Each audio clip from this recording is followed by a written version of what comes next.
বাংলাদেশের আমাদের নোয়াখালীতেও বন্যা খুব ভয়ঙ্কর রূপ ধারণ করেছে, যা বলার মতো ভাষা নেই। মানুষকে করে দিয়েছে একেবারেই নিঃস্ব। মানুষের ঘরবাড়ি সবকিছুই নিমিষেই যেন শেষ হয়ে গেছে। আর ভালো করে দেখেন তো, যেসব ঘরবাড়ি আর রাস্তাঘাট ছিল যেখানে, সব এখন মরুভূমি, যেন একটা সাগর হয়ে আছে। কিন্তু সবচেয়ে কঠিন দুঃখের বিষয় হচ্ছে, যারা বেঁচে আছে তারা তো কোনো কিছু নিয়ে বেঁচে আছে, কোনো কিছুকে আগলে ধরে।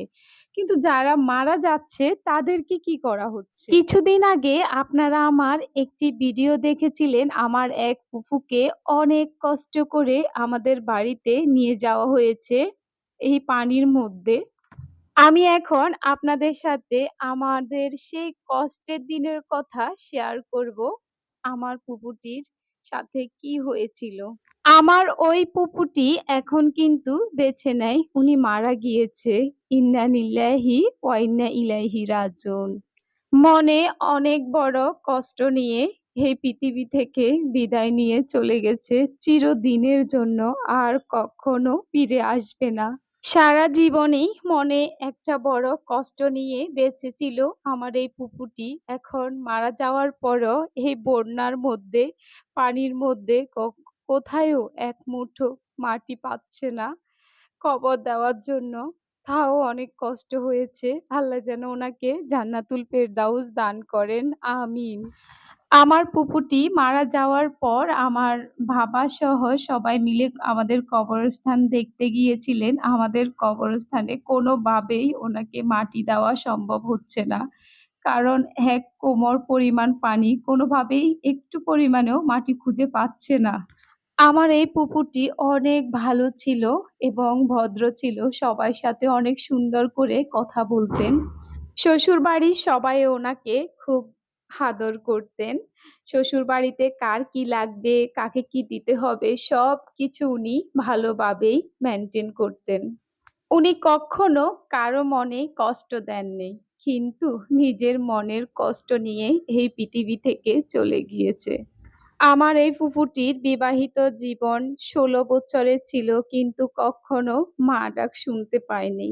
কোনো ছেলে মেয়ে ওনার নাই। তবে আমার ফুপা এটা নিয়ে কোনো আফসোসই করতেন না। কোনো কটু কথাও আমার ফুপুকে কোনোদিন শোনায় নাই। বলতেছে উনি, ছেলে মেয়ে না থাকলে কি হয়েছে? যাদের ছেলে মেয়ে নেই তাদের কি সংসার করা হয় না? ছেলে মেয়ে না থাকলেও ফুপু ফুপার ভালোবাসার কমতি ছিল না। অনেক আদর করত ফুপুকে সবাই। কিন্তু অবশেষে সেই আদর সইল না ফুপুর বেশিদিন। ক্যান্সার রোগ ধরা পড়েছিল। অনেকদিন হসপিটালে থাকার পরে এই তো ২-৩ দিন আগে আমাদের বাড়িতে নিয়ে আসা হয়েছে ওনাকে হসপিটাল থেকে। তার পরের দিনই ফুপু মারা গিয়েছে। বন্যার মধ্যে ফুপুকে অনেক কষ্টে আমাদের বাড়িতে আনা হয়েছে আর রাখা হয়েছে, অনেক কষ্টে। তারপর মারা গিয়েও সেই একই কষ্ট, কোথায়ও মাটি পাচ্ছে না। পরে আমাদের বাড়ির কিছু দূরে একটা পুকুরের পাড় উঁচু ছিল, ওখানে কোনোভাবেই মাটি দেওয়া হয়েছে। বন্যার মধ্যে আমাদের এলাকাতে মানুষের থাকার যেমন কষ্ট, মারা গেলেও তেমনই কষ্ট। প্লিজ এই ভিডিওটি শেয়ার করে দিবেন।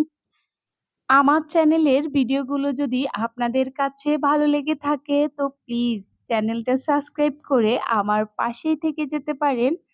তো আজকের মতো এই পর্যন্তই। সবাই ভালো থাকবেন, সুস্থ থাকবেন, নিরাপদে থাকবেন। আর আমাদের জন্য দোয়া করবেন। আল্লাহ হাফেজ। আসসালামু আলাইকুম।